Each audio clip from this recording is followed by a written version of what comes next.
एक लंबे अरसे से आइसोलेशन में समय बिताने के बाद मुझे महसूस हुआ कि ज़िंदगी में काफ़ी अकेलापन है, तो क्यों ना मैं सोशलाइज़ होने की कोशिश करती हूँ, लोगों के बीच में बैठने की कोशिश करती हूँ, दोस्ती करने की कोशिश करती हूँ, जानना चाहती हूँ कि दुनिया में क्या चल रहा है, लोग इतने लोगों के साथ दोस्ती कैसे कर लेते हैं, कैसे हैंडल करते हैं, क्या कुछ होता है। मैंने ट्राई किया, फिर मुझे पता चला कि कुछ लोग झुंड के लिए नहीं बने होते हैं, कुछ लोग सोशलाइज होने के लिए बने ही नहीं होते हैं। हम जैसे लोग एकांत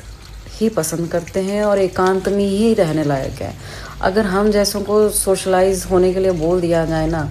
तो या तो हम अपनी खोपड़ी खोल लेंगे या फिर सामने वाले की खोल देंगे।